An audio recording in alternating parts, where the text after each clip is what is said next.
नेक का एक बहुत ही प्यारा सा डिज़ाइन मैं आपके साथ शेयर करूंगी जिसको आप घर पर बैठे खुद भी बना सकेंगे।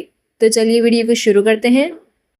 बुकरम को इस तरह से डबल फोल्ड करने के बाद मैं ऊपर की तरफ से नेक की चौड़ाई तकरीबन 2.5 इंच रखूंगी, नहीं बल्कि 2.6 इंच यहाँ पर मैं चौड़ाई रखूंगी ऊपर की तरफ से। और यहाँ पर नेक की लंबाई तकरीबन मैं 5 इंच रखूंगी। आप नेक की लंबाई या चौड़ाई अपने हिसाब से भी यहाँ पर रख सकते हैं। अगर आपको मीडियम साइज़ का नेक बनाना है तो आप 3 और 6 इंच की भी मेजरमेंट यहाँ पर रख सकते हैं। बाकी मेथड वही रहेगा। और इस तरह से मैंने एक बॉक्स बना दिया है। अब यहाँ पर ऊपर की तरफ से मैं 1 इंच का निशान लगाऊंगी। फिर उसके बाद नीचे जितने भी मेजरमेंट रह जाएगी उसका हाफ कर दें और बॉक्स के अंदर की तरफ मैं आधे इंच का यहाँ पर निशान लगाऊंगी। और ऊपर की तरफ से भी मैं 0.2 का निशान लगाकर इस तरह से शेप दूंगी। और इन सभी निशानों को मैं आपस में मिलाकर एक बहुत ही प्यारा सा यहाँ पर इस तरह से शेप दूंगी। आप देख सकते हैं मैं किस तरह से राउंड में इसको शेप दे रही हूँ। तो यहाँ पर मैंने इस तरह से इसको शेप दे दिया है। अब इसके बाद मैं इसको खोलूंगी बुकरम को, क्योंकि बुकरम के दोनों तरफ का डिज़ाइन अलग अलग होगा तो इसीलिए मैं बुकरम को खोलकर जिस तरह यहाँ पर मैंने 2.5 का निशान लगाया था तो 2.5 का डबल 5 इंच होता है। अगर आप यहाँ पर 3 इंच का निशान लगाएंगे तो 3 इंच का डबल 6 इंच होता है। तो ऊपर और नीचे दोनों तरफ से मैं इस तरह से निशान लगाऊंगी। और लंबाई आप जितनी भी रखें उस हिसाब से आप देख लें। मैंने 5 इंच यहाँ पर लंबाई रखी थी, मैंने यहाँ पर 5 इंच का यहाँ पर निशान लगाया है। और इस तरह से लंबाई भी मैं इस तरफ से रखकर इस तरह से निशान लगाऊंगी। और इस तरह से निशान लगाने के बाद जितनी भी आपकी यहाँ पर लंबाई होगी ऊपर की तरफ से आप 2 इंच रख लें और तिरछे में यहाँ पर 1.5 इंच का निशान लगाकर इन सभी निशानों को आपस में इस तरह से मिलाकर राउंड बना दें। और ये देखिए मैं बहुत ही आराम से यहाँ पर राउंड बना रही हूँ। इन सभी निशानों को मिलाकर मैंने बहुत ही खूबसूरत से यहाँ पर राउंड बनाया है, ये देखिए। अब इसके बाद मैं बाहर की तरफ से मार्किंग लूँगी तो यहाँ पर बाहर की तरफ मैं 0.6 की यहाँ पर मार्किंग ले रही हूँ। आप चाहें तो आधा इंच भी रख सकते हैं। तो यहाँ पर मैंने इस तरह से राउंड में मार्किंग लेकर निशान लगा रही हूँ। और निशान लगाने के बाद मैं इस तरफ से सीधा ही रखूँगी। अब इसके बाद मैं कटिंग कर दूँगी। तो शेप के हिसाब से मैं इसको सबसे पहले बाहर की तरफ कट करूँगी, फिर उसके बाद अंदर की तरफ से भी मैं इसको कट कर दूँगी। वीडियो के अंदर अगर आपको कोई भी पार्ट समझ में ना आए तो आप मुझसे कमेंट सेक्शन के अंदर भी पूछ सकते हैं। मैं इस तरह के और भी डिज़ाइंस आप लोगों के लिए लाती रहूँगी, तो प्लीज़ मेरे चैनल को सपोर्ट करें। वीडियो को लाइक करके और एक अच्छा सा कमेंट करके आप मेरे चैनल को सपोर्ट कर सकते हैं।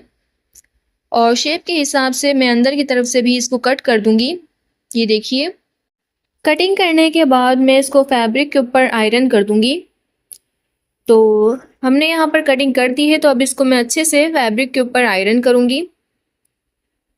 फैब्रिक के ऊपर आयरन करने के बाद मैं फैब्रिक के बराबर यहाँ पर थोड़ा सा फैब्रिक छोड़कर आधा इंच का फैब्रिक तकरीबन मैं यहाँ पर छोड़ूंगी और कटिंग कर दूँगी।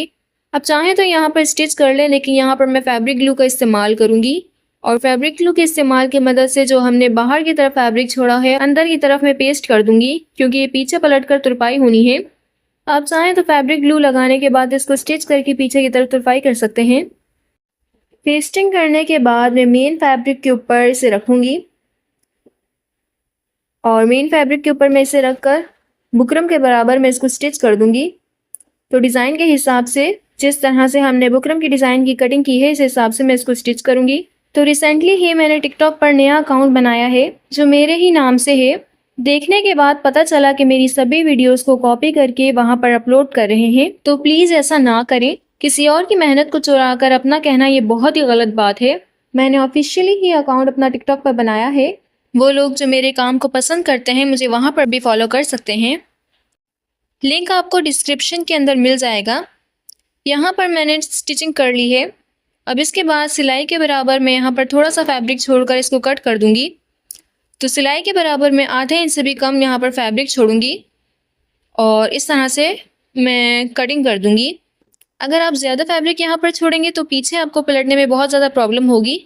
फिर इस तरह मैं कट्स लगा लूँगी और सभी तरफ मैं यहाँ पर अच्छे से कट्स लगाऊंगी। लेकिन यहाँ पर मैं ज़्यादा डीप में भी कट्स नहीं लगाऊंगी ताकि हमारी कोई सिलाई कट ना हो जाए। फिर इसके बाद मैं इसे पीछे की तरफ इस तरह से फोल्ड करूँगी और फोल्ड करने के बाद मैं इसे अच्छे से यहाँ पर आयरन कर दूँगी।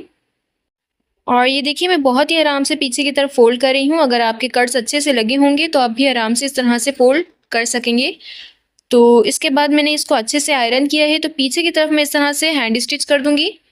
यहाँ पर मैंने कंट्रास्ट में पट्टी ली है, जिसकी चौड़ाई मैं यहाँ पर बता देती हूँ 4 इंच रखी है, लंबाई मैंने अच्छी खासी रखी है। इस तरह से मैं इसको डबल फोल्ड करूँगी और एक बोर्ड के फासले पर मैं इसको बिल्कुल सीधा स्टिच करूँगी। तो आप देख सकते हैं मैं यहाँ पर एक बोर्ड के फासले पर इसको स्टिच कर रही हूँ। इस तरह से मैंने स्टिचिंग कर ली है। अब इसे मैं सीधी तरफ पलट दूंगी। तो यहाँ पर किसी भी चीज़ का आप इस्तेमाल कर सकते हैं सीधी तरफ पलटने में। यहाँ पर मैंने पेन का इस्तेमाल किया है। अच्छे से आयरन करने के बाद ये देखिए मैंने अच्छे से यहाँ पर आयरन किया है। ऊपर की तरफ मैं इसे फोल्ड करते हुए बीच में इसको स्टिच कर दूंगी।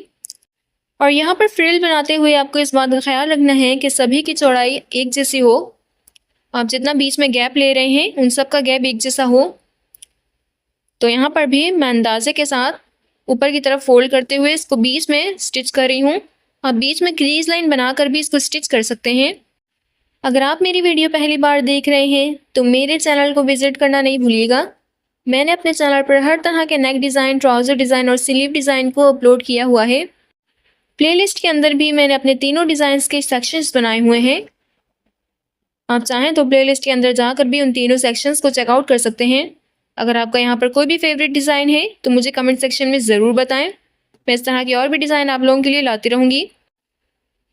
डिज़ाइनिंग हमने यहाँ पर कर दी है। मेन फैब्रिक के ऊपर मैं इसको रख कर बीच में इसको स्टिच कर दूँगी इस तरह से।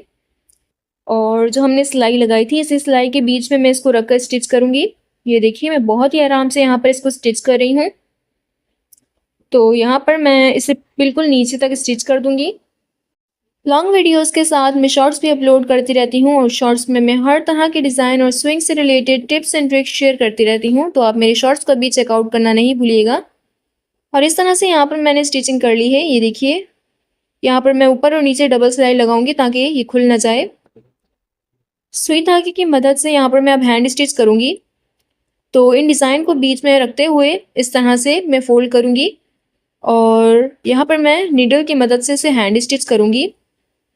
आप चाहें तो यहाँ पर बीच में वाइट वाले पर्ल्स भी लगा सकते हैं, बट यहाँ पर मैं मार्बल्स का इस्तेमाल करूँगी क्योंकि मार्बल्स मेन कलर के फैब्रिक से मिलता जुलता है। तो मार्बल्स का यहाँ पर मैं इस्तेमाल करूँगी जिससे ये डिज़ाइन और भी ज़्यादा खूबसूरत हो जाएगा। तो एक एक करके मैं इन सभी को हैंड स्टिच करूँगी नीचे की तरफ इस तरह से रखते हुए और फिर मैं यहाँ पर मार्बल्स लगा दूँगी। ये आप देख सकते हैं। आपको ये डिज़ाइन कैसा लगा मुझे कमेंट सेक्शन में ज़रूर बताएं। लाइक एंड सब्सक्राइब नहीं किया है तो अभी कर दें। Thank you for watching.